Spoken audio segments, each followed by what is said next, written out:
The district's forecast, called the 5-year financial forecast, was approved by the board at the October 9th board meeting.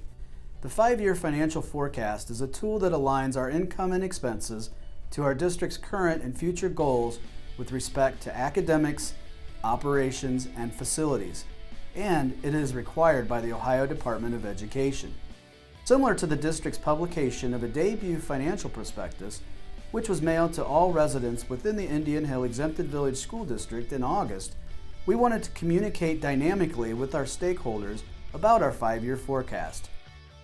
We are sharing our financial story with all of our stakeholders because our schools are a shared investment.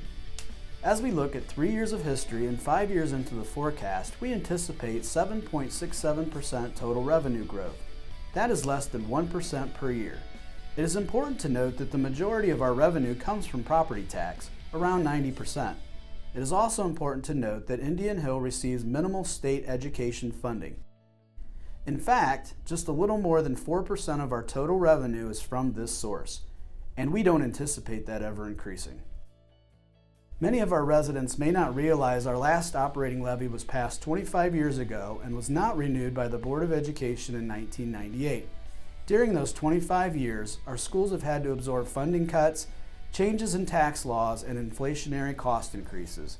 This strains our district's ability to maintain current educational services, facilities, and learning opportunities. Another source of revenue is through an agreement the district has entered into with Sycamore Township. The TIF agreement provides the district with an additional source of commercial revenue that equates to approximately $5 million or the equivalent of 4 mills of property tax. We are projecting a significant loss of revenue related to the Kenwood TIF, a result of a loss of bond reduction fund millage and the expiration of properties. This will total around $380,000 annually.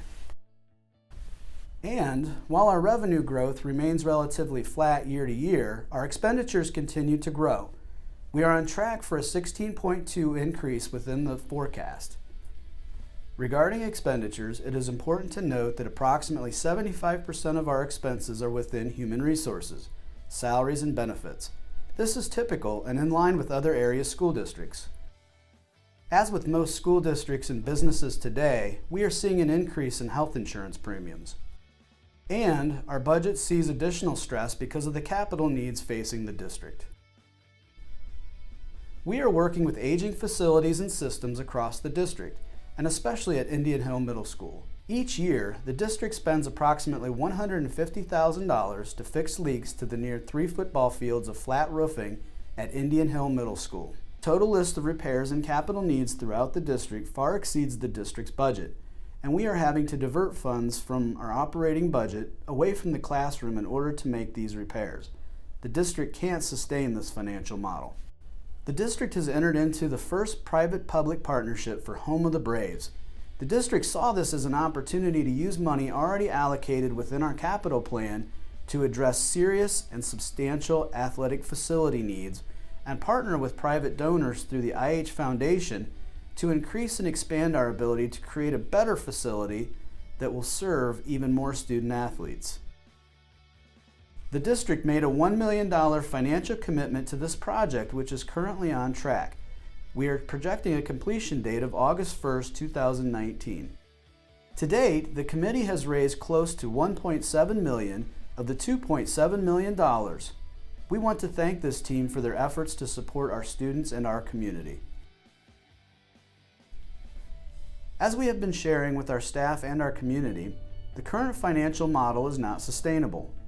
We continue to operate from levies passed in the 1980s and earlier with a near zero inflationary increase. The Indian Hill Exempted Village School District has the lowest tax rate in Hamilton County. The district did a great job managing the last bond issue and has maximized the refinancing of bonds to achieve savings for taxpayers to the tune of $8.5 million in total savings for residents.